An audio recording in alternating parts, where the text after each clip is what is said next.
Hi, my name is Donna Curtin. Welcome to Breaking Weight Loss Barriers, where we break weight loss barriers and make weight loss dreams come true. Today is July 18th, 2020, and it is Saturday's weigh-in time to see if I lost, gained, or remained the same weight. Well, I have maintained the previous weight loss from last Saturday of 12.1 pounds, and I have lost additional weight 2.6 pounds to be exact. So that gives me a total weight loss of 14.7 pounds since my fresh new weight loss starting point on June 20th, 2020, where my starting weight was 277.3 pounds. So today I weighed in at 262.6 pounds. Wow, I did a great job of being obedient to the weight loss plan. Would you like to know what I did to lose weight and keep it off?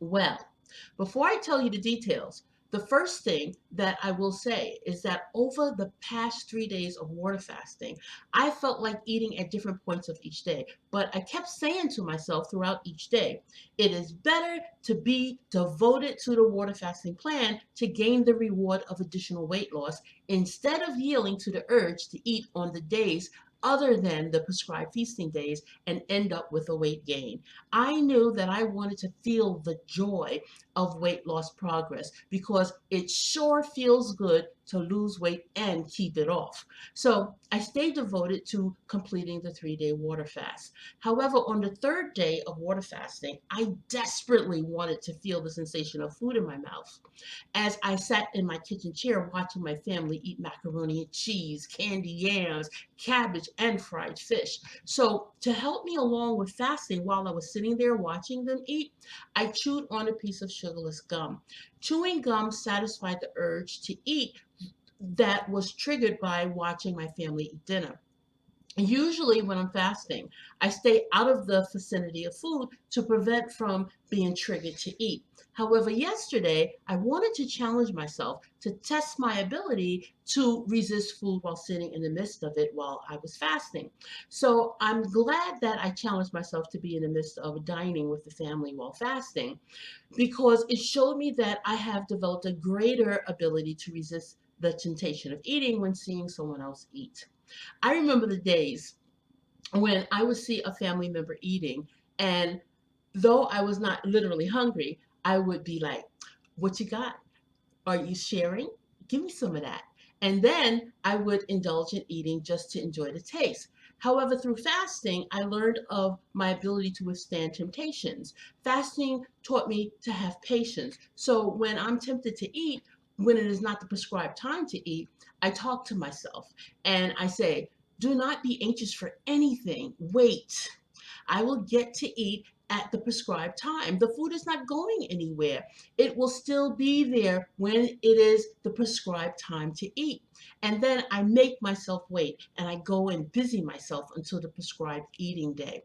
So, a major part of the weight loss success over the last several weeks up until today was due to being consistent with doing at least 3 days of water fasting each week. To lose weight, there must be a calorie deficit, and fasting is the sure way that generates the deficit. So for this week, the weight loss challenge remains the same as last week. I will strive to balance eating and fasting to lose more weight and keep it off. Please join me on next Saturday to see if I lose, gain, or sustain weight. I want to thank you for sharing your day with me on Saturday's Weigh In. Now, let's talk about obesity. The topic today is hormones secretly control eating behaviors. Today, we will uncover the simple truth of how to lose weight and keep it off.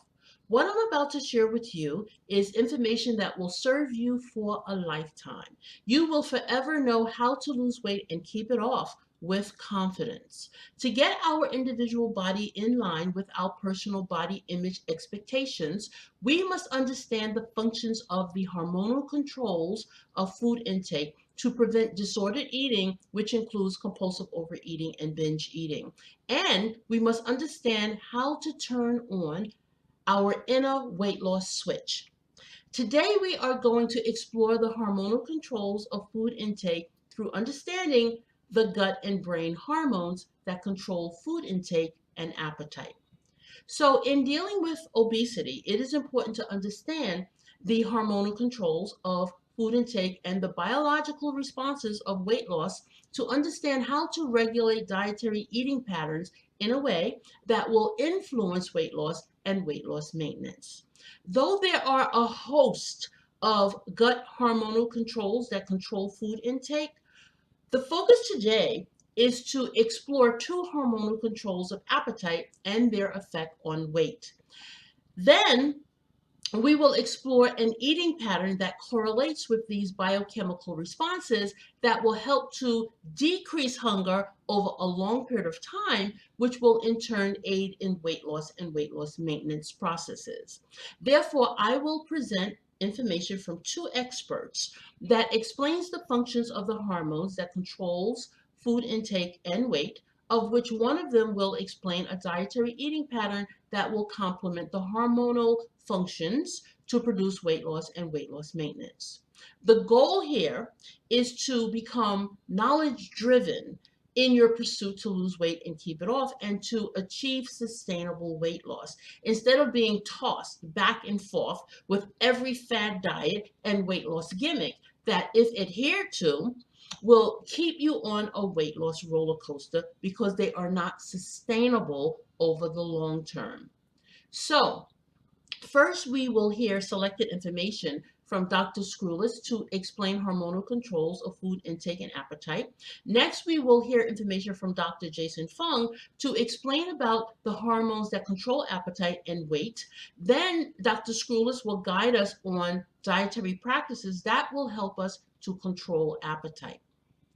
According to a lecture via video, Hunger, Appetite, Obesity, Addiction, the New Pandemic, by Dr. Monica Screwless and Dr. Nora Volkow, aired in 2008, Dr. Screwless speaks about how the gut hormone leptin and ghrelin affect hunger.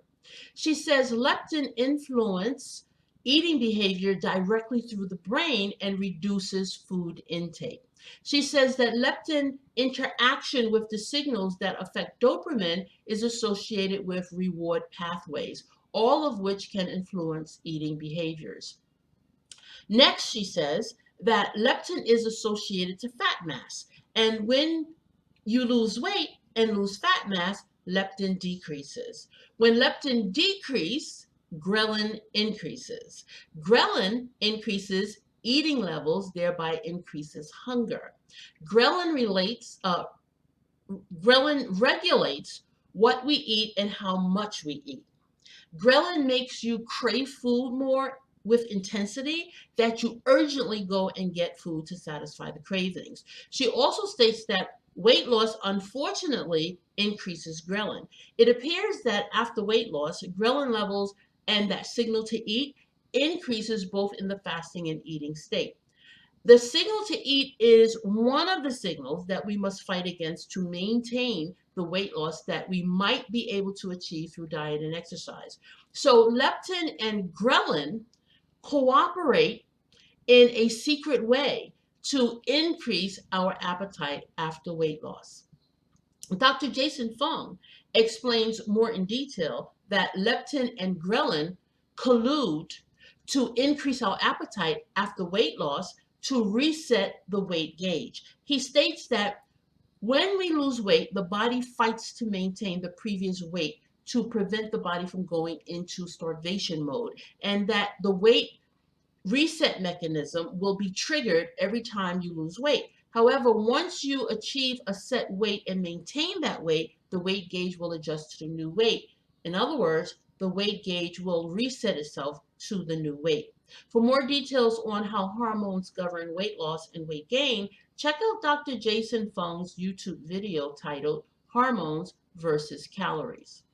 So, back to the point made by Dr. Screwless pertaining to how when leptin decreases, ghrelin increases. She makes a vital point within her lecture that will help us in our dietary selection. She further says different macronutrients can suppress ghrelin. Macronutrients are the carbohydrates, proteins, and fats that we consume. Carbohydrates decrease ghrelin for up to 2 hours. Protein or fats decrease ghrelin for up to 4 hours or more, depending on how much is consumed. So, the type of macronutrients we eat determines the frequency of eating behaviors. For example, she says, before breakfast, ghrelin prepares one for the eating behavior to occur. Therefore, ghrelin levels increase, and after the meal, ghrelin falls. If your meal is high in carbohydrates, within about 2 hours, you will more likely than not be hungry again. If you eat a high carbohydrate intake each time to satisfy hunger throughout a day, the frequency of meals will be plentiful, and more likely than not, the calorie intake for the day will be excessive and can prevent weight loss or increase weight gain. However, if during breakfast your meal consists of more protein and fat and low carbohydrates, satiation may last for 4 hours or more. So, to control appetite, thereby eating less frequently throughout a day to lose weight and keep it off, it is more advantageous to select a dietary eating pattern that correlates with the suppression of ghrelin. Now that you know the secret to weight loss and keeping it off through dietary practice by adjusting our dietary practices to correlate with our hormonal expression, we are equipped with the technique to lose weight and keep it off permanently. We are now at the end of this session. Thank you for watching and listening to this video. I hope my story encourages you towards the fulfillment of your weight loss transformation. And if this program is inspirational to you, please return for more inspiration. And remember, what we do today will pay off tomorrow. May we all fulfill our weight loss dreams together. So be it.